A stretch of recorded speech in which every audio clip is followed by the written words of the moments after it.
Hello everyone, स्वागत है आप सभी का फिर से एक बार नई वीडियो में। आज इस वीडियो में हम पढ़ने वाले हैं भारत के शोध संस्थान यानी रिसर्च इंस्टीट्यूट जो होते हैं उनके बारे में हम पढ़ने वाले हैं। तो क्वेश्चन कैसे पूछा जाता है, यहाँ पे कोई भी शोध संस्थान आपको दे देगा और पूछेगा स्थान कहाँ पर है। तो ज़्यादातर तो क्वेश्चन यही पूछा जाता है और बाकी हम उससे संबंधित जो और भी फैक्ट होंगे उनको भी यहाँ कवर कर लेंगे।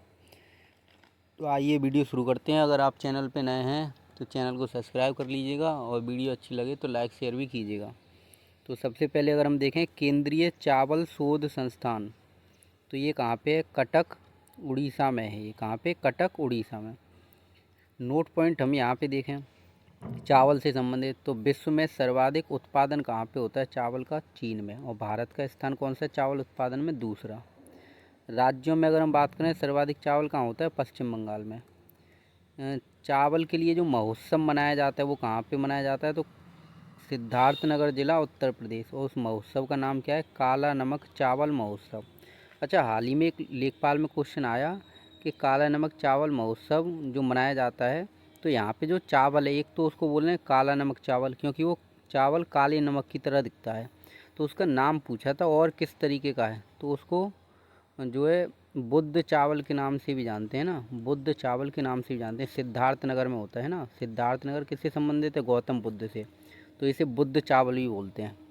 अच्छा, जो गोल्डन राइस होता है, गोल्डन राइस, उसमें पूछता है कौन सा विटामिन होता है, तो विटामिन ए होता है गोल्डन राइस में। अगला नोट पॉइंट अगर हम बात करें तो भारत की सबसे प्रमुख खाद्य फसल कौन सी है, यानी सबसे ज़्यादा खाई जाने वाली मुख्य मतलब फूड कौन सा है? तो ये चावल ही है। और दूसरा कौन सा है? गेहूँ।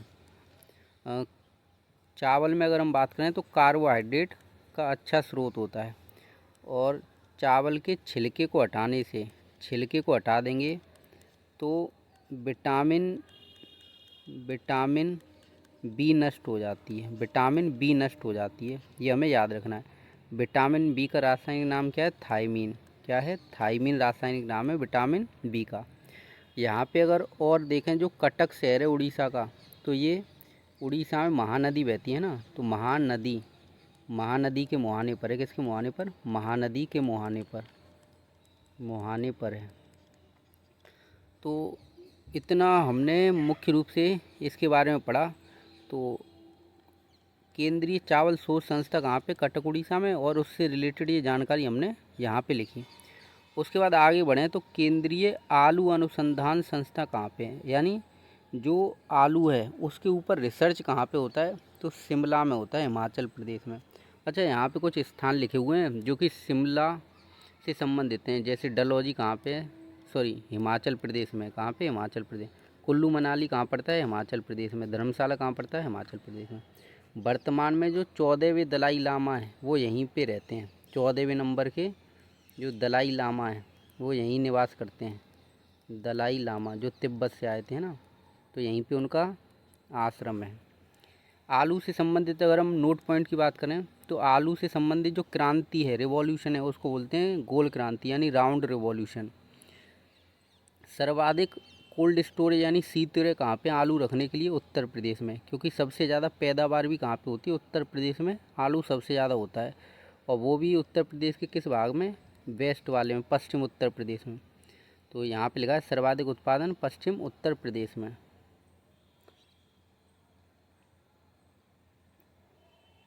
इसके बाद जैसे ये लिखा है आलू के अंदर कार्बोहाइड्रेट होता है। कार्बोहाइड्रेट का कौन सा रूप? पॉलीसेकेराइड। पॉलीसेकेराइड कैसा है? कॉम्प्लिकेटेड है, जटिल रूप होता है, जटिल, यानी ये पानी में घुलता नहीं है ना, जटिल रूप है ये। और मिठास यानी स्टार्च, मंड कहलाती है इसके अंदर जो मिठास होती है वो स्टार्च की वजह से होती है, उसको हिंदी में मंड कहते हैं। आलू की किस्मों की अगर हम बात करें तो चिप्सोना किस्म का आलू होता है, हल्द्वानी आलू होता है, और हाइब्रिड एक सुना होगा आपने 3797। तो ये सब आलू से संबंधित हैं। भारत में आलू आया कहाँ से था? तो पुर्तगाल देश से लेकर आए थे। कहाँ से? पुर्तगाल देश से भारत में आलू आया। तो आलू कहाँ से आया भारत में? पुर्तगाल देश से। अब यहाँ अगली संस्था पे बात करते हैं। तो अगली संस्था है राष्ट्रीय चीनी अनुसंधान संस्थान। राष्ट्रीय चीनी अनुसंधान संस्थान ये कहाँ पे? कानपुर उत्तर प्रदेश में ही है। चीनी के बारे में अगर हम नोट पॉइंट देखें तो पहले इसका सूत्र क्या होता है? C12H22O11। अच्छा, इसमें जल की मात्रा और होती है, कितना होता है?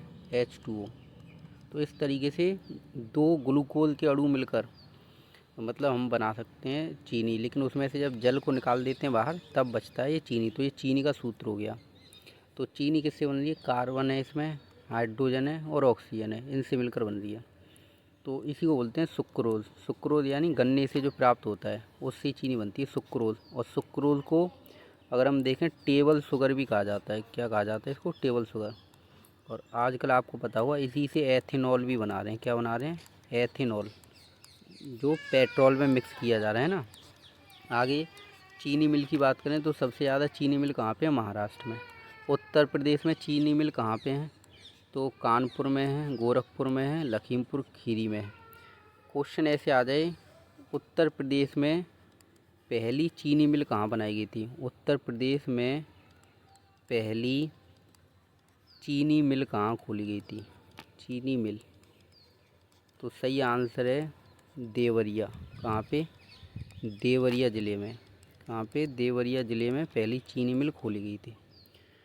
आगे चीनी जो होती है उसको सफ़ेद करने के लिए जानवरों की हड्डी की पॉलिश की जाती है, जिससे चीनी कैसी हो जाए? सफ़ेद दिखाई दे। जिससे कैल्शियम से चीनी में चमक आ जाती है ना। तो जानवरों की हड्डी मिलाते हैं चीनी में, जिससे चीनी सफ़ेद दिखाई देती है। और जानवरों की हड्डियों में क्या होता है? कैल्शियम।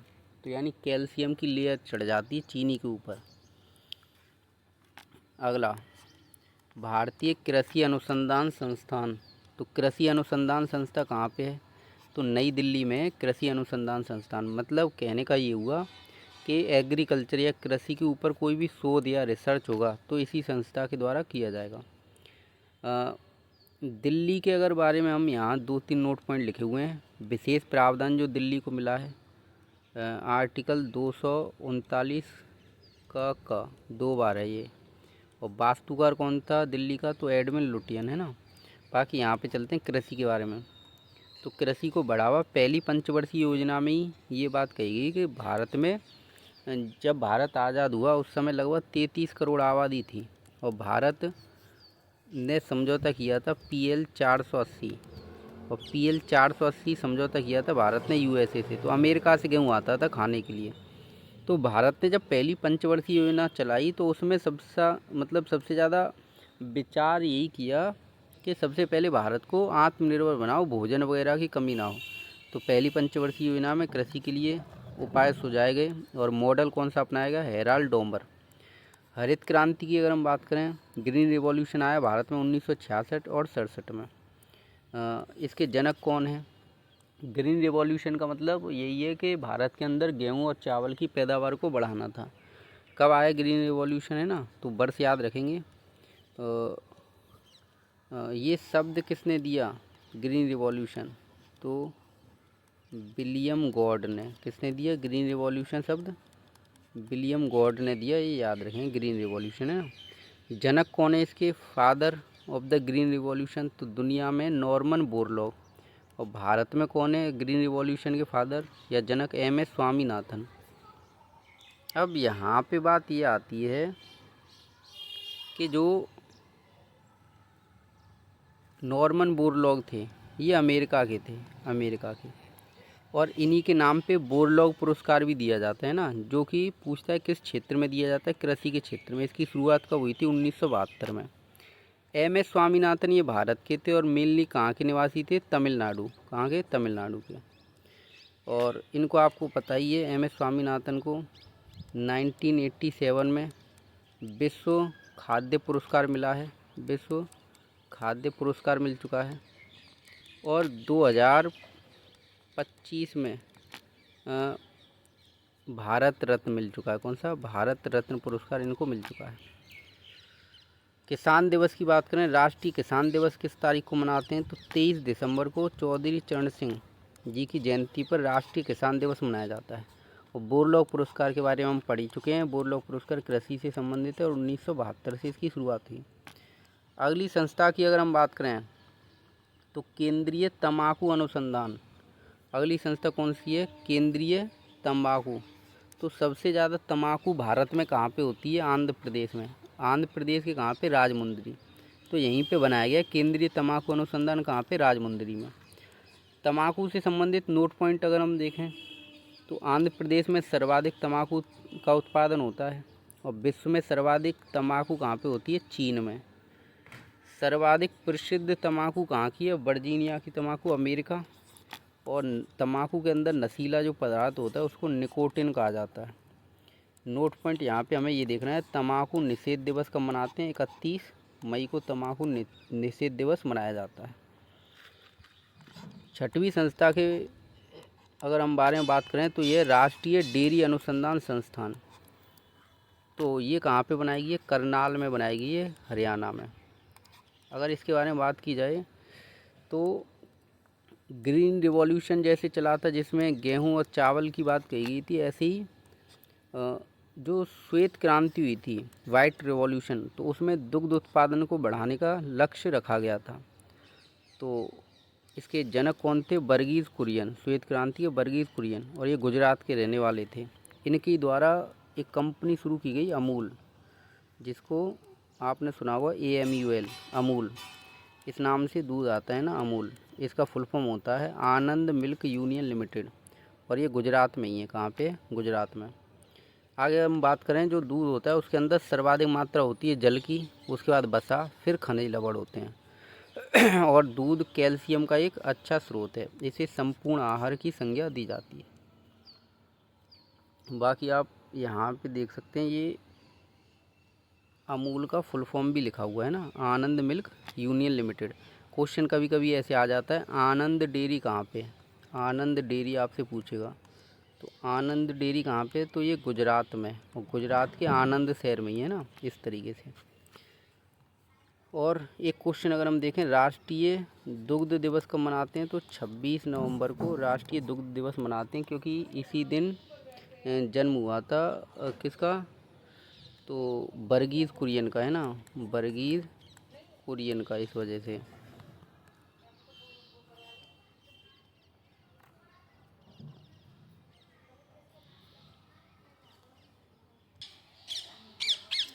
आगे अगर हम चलें तो माँ के दूध में सर्वाधिक कैसीन प्रोटीन पाई जाती है। क्वेश्चन पूछ ले, दूध में कौन सी प्रोटीन होती है? तो कैसीन प्रोटीन होती है दूध के अंदर, और सर्वाधिक माँ के दूध में मिलती है। अम्ल कौन सा होता है दूध के अंदर, अम्ल या एसिड? तो लैक्टिक अम्ल होता है। कौन सा अम्ल होता है? लैक्टिक अम्ल। और दूध की शुद्धता का मापन लैक्टोमीटर से करते हैं। अगली संस्था हम देखें यहाँ पे, केंद्रीय खनन एवं ईंधन अनुसंधान। तो ये संस्था कहाँ पे? ये धनबाद में, यानी झारखंड में। और धनबाद यानी कोयले के लिए प्रसिद्ध है, यहाँ से कोयले का उत्पादन होता है। नोट पॉइंट की अगर हम बात करें तो हमने ये पढ़ लिया कि धनबाद में कोयला सबसे ज़्यादा मिलता है, मतलब यहाँ पे उत्पादन होता है, सबसे ज़्यादा नहीं, सब मिलता है, मतलब झारखंड में। खनन की अगर बात करें, जैसे बालू या रेत का खनन, तो ये अर्थव्यवस्था के प्राथमिक क्षेत्र में आता है। यानी प्राथमिक क्षेत्र में वो चीज़ें आती हैं जो हमें प्रकृति से मिलती हैं, किससे? प्रकृति से प्राप्त होती हैं।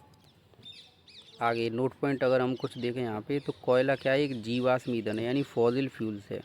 कोयले के प्रकार की बात करें, एंथ्रेसाइड कोयला होता है जो कि सबसे अच्छा है। दूसरे नंबर पे बिटुमिन्स, जो कि भारत के साथ साथ पूरी दुनिया में सबसे ज़्यादा सर्वाधिक पाया जाता है, सर्वाधिक पाया जाता है ये वाला कोयला। इसके साथ लिग्नाइट कोयला, जो कि भूरा या सफ़ेद कोयला भी कहलाता है। और एक कोयला और होता है पीट, जो कि सबसे घटिया किस्म का कोयला है। तो 4 प्रकार के कोयले हो गए, एंथ्रेसाइड, बिटुमिन्स, लिग्नाइट और पीट। एंथ्रेसाइड सबसे अच्छा क्यों है? क्योंकि इसमें जो कार्बन है उसकी मात्रा 90% के आसपास होती है, और जलवाष्प कम होती है, यानी नमी इसके अंदर, जलवाष्प कम होती है, इस वजह से ये अच्छा होता है। बाकी कोयले के लिए अगर हम देखें तो उत्तर प्रदेश का सिंगरौली प्रसिद्ध है। कौन सा? सिंगरौली क्षेत्र, जो कि सोनभद्र ज़िले में, कहाँ पे? सोनभद्र ज़िले में आता है। ऐसे ही रानीगंज क्षेत्र प्रसिद्ध है। कौन सा? रानीगंज। और रानीगंज कहाँ पे पड़ता है? पश्चिम बंगाल में। रानीगंज क्षेत्र पश्चिम बंगाल में। और नदी घाटी अगर पूछे कोयले के लिए प्रसिद्ध कौन सी है तो दामोदर। कौन सी? दामोदर नदी घाटी कोयले के लिए प्रसिद्ध है। अगली संस्थान पे चलते हैं। अगली संस्था है केंद्रीय सड़क अनुसंधान। केंद्रीय सड़क अनुसंधान, ये कहाँ पे? नई दिल्ली में। नोट पॉइंट अगर हम बात करें तो PWD विभाग, सबसे पहले लोक नियोजन विभाग की स्थापना अगर हम देखें तो सल्तनत काल जो आया था, सल्तनत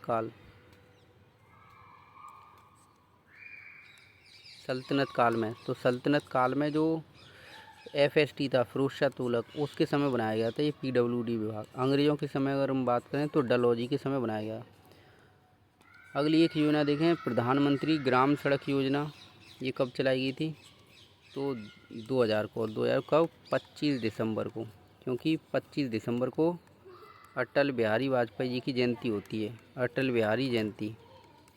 और इसी दिन जो है राष्ट्रीय सुशासन दिवस मनाते हैं। कौन सा? राष्ट्रीय सुशासन दिवस मनाते हैं। इस वजह से इसकी शुरुआत इसी दिन हुई। अच्छा, प्रधानमंत्री ग्राम सड़क योजना का लाभ किसको मिलता है? तो जहाँ पे न्यूनतम आबादी कितनी होनी चाहिए? 500। अगर ये आबादी अगर हम बात करें जनजातीय क्षेत्र में, किसमें? जनजातीय क्षेत्र में 250 के आसपास भी हो तो वहाँ पे इसका लाभ मिल सकता है। अगला note point, grand trunk road जो है शेरशाह सूरी ने बनवाया था, जो दिल्ली से कोलकाता तक था। रेशम मार्ग, जिसको अंग्रेजी में सिल्क रूट बोलते हैं, इस पर कब्जा कनिष्क ने किया था। किसने? कनिष्क ने। और ये चीन से यूरोप तक जाता था। आगे अगर हम बात करें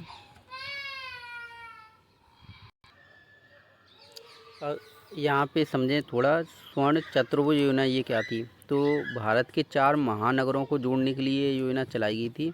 और किसके समय? अटल बिहारी वाजपेयी जी के समय। अटल बिहारी वाजपेयी जी के समय ये योजना चलाई गई थी। कौन कौन से 4 महानगर जुड़े हुए हैं? तो नई दिल्ली, मुंबई, चेन्नई और कोलकाता। अगली संस्था के बारे में बात करें, केंद्रीय जूट यानी पटसन एवं रेशा अनुसंधान संस्था। ये कहाँ पे? बैरकपुर में, पश्चिम बंगाल में। नोट पॉइंट अगर हम बात करें जूट से संबंधित, जूट को पटसन भी बोलते हैं। इसे गोल्डन फाइबर यानी स्वर्ण रेशा के नाम से भी जानते हैं। सर्वाधिक जूट का उत्पादन कहाँ होता है? पश्चिम बंगाल में।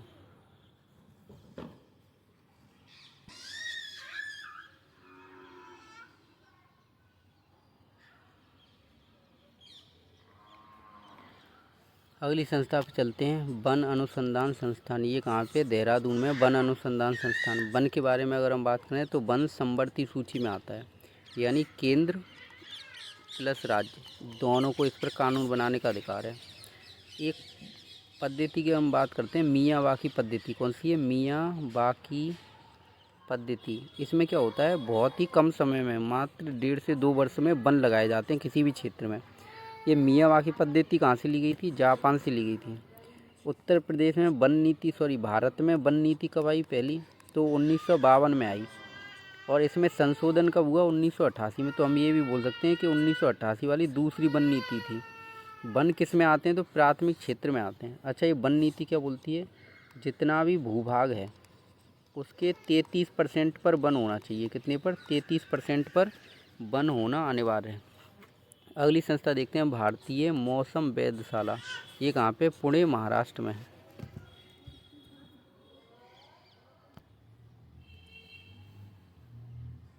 तो अगली संस्था की बात करें, भारतीय मौसम वेधशाला, तो कहाँ पे? पुणे, महाराष्ट्र में। मौसम के बारे में अगर हम देखें तो अरबी भाषा के मौसम शब्द से बना है मौसम। अगली संस्था है भारतीय सर्वेक्षण विभाग। ये कहाँ पे? देहरादून में।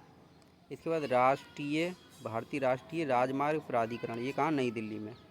अगली संस्था भारतीय परमाणु अनुसंधान केंद्र। ये ट्राम्बे में है, मुंबई के अंदर, महाराष्ट्र में। नोट पॉइंट अगर हम देखें, जो परमाणु होता है, परमाणु ईंधन कौन कौन से हैं? Thorium, uranium, plutonium. और जो थोरियम है वो भारत के केरल के तट पर यानी मालाबार तट पर मोनोजाइट बालू में पाया जाता है। किसमें? मोनोजाइट बालू में। विश्व में सर्वाधिक थोरियम भारत में ही है। जो यूरेनियम है, यूरेनियम की अगर हम बात करें तो झारखंड में एक खान है जादूगोड़ा की खान, उसमें मिलता है यूरेनियम सर्वाधिक। इसी के साथ साथ विश्व में कजाकिस्तान और कनाडा में यूरेनियम का उत्पादन किया जाता है। अगली संस्था अगर हम देखें यहाँ पे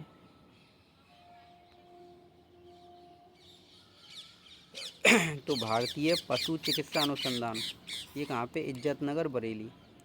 एक क्वेश्चन आता है जूनोटिक बीमारी कैसे होती हैं, तो पशुओं के द्वारा या जानवरों के द्वारा जो बीमारी मानव में फैलती हैं उन्हीं को जूनोटिक बीमारी कहते हैं।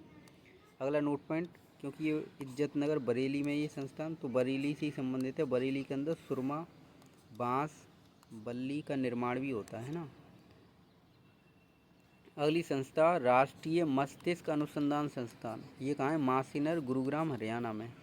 मस्तिष्क के बारे में अगर हम बात करें तो मस्तिष्क की जांच के लिए कौन सी जांच होती है, ईईजी। कौन सी, ईईजी। और मस्तिष्क के अंदर न्यूरॉन कोशिका होती हैं, कौन सी, न्यूरॉन कोशिका पाई जाती हैं।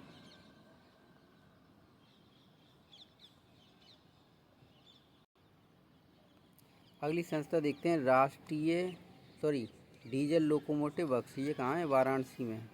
तो यहाँ डीजल वाले जो रेल के इंजन बनते हैं वो यहीं बनते हैं, वाराणसी में।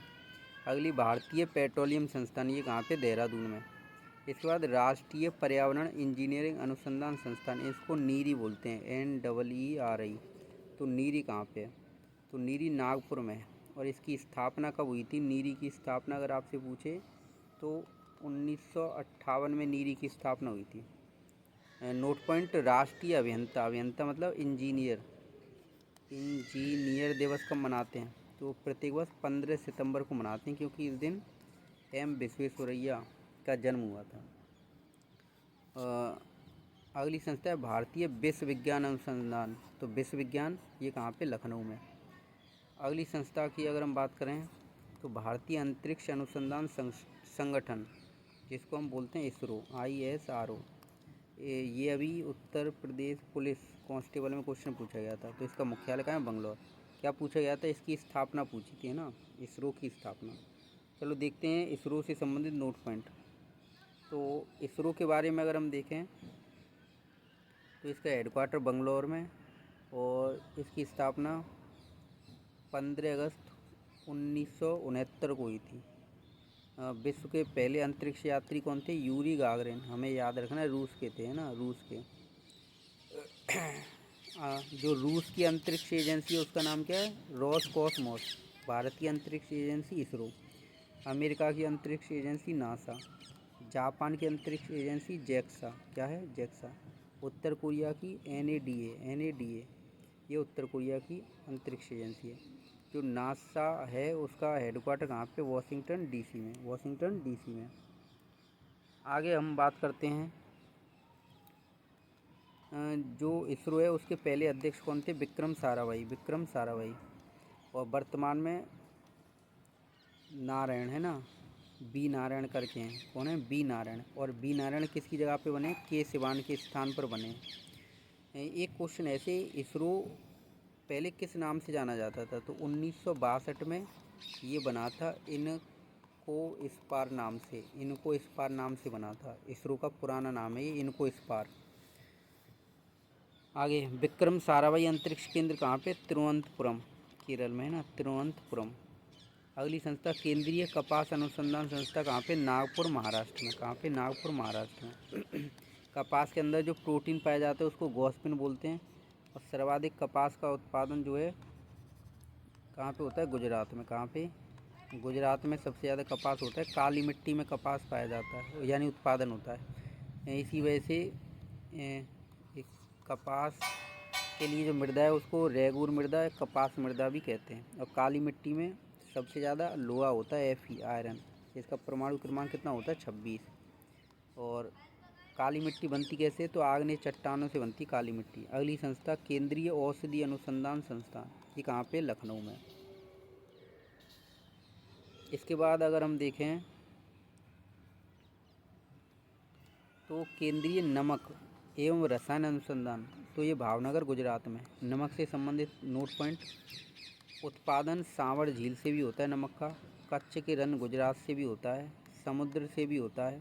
और समुद्र में जो घास पाई जाती है लेमिनेरिया, उससे भी नमक बनाया जाता है। नमक का सूत्र क्या है, NaCl, जिसको हम सोडियम क्लोराइड बोलते हैं। और जब इसमें आयोडीन भी मिला देते हैं यानी NaCl+I, तो इसको बोल देते हैं टिंचर आयोडीन। क्या बोलते हैं? Tincture iodine.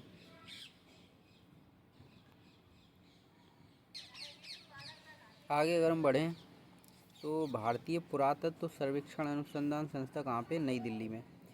वस्त्र अनुसंधान संस्था कहाँ पे? अहमदाबाद में। और अहमदाबाद को भारत का मैनचेस्टर भी कहते हैं। क्या बोलते हैं? भारत का मैनचेस्टर। मैनचेस्टर विश्व में, वैसे मैनचेस्टर ब्रिटेन में। और उत्तर भारत का मैनचेस्टर अगर पूछ ले तो कानपुर। क्या है? कानपुर। दक्षिण भारत का मैनचेस्टर पूछ ले तो कोयम्बटूर। क्या है? कोयम्बटूर, यानी जो तमिलनाडु में। कहाँ पे? तमिलनाडु में। तो याद रखना, मैनचेस्टर वैसे विश्व में कहाँ पे? ब्रिटेन में, जो कि कपड़े के लिए प्रसिद्ध है। अगली संस्था है राष्ट्रीय समुद्र विज्ञान संस्था। ये कहाँ पे? गोवा में। इसके बाद रमन अनुसंधान संस्था, ये है बंगलौर में।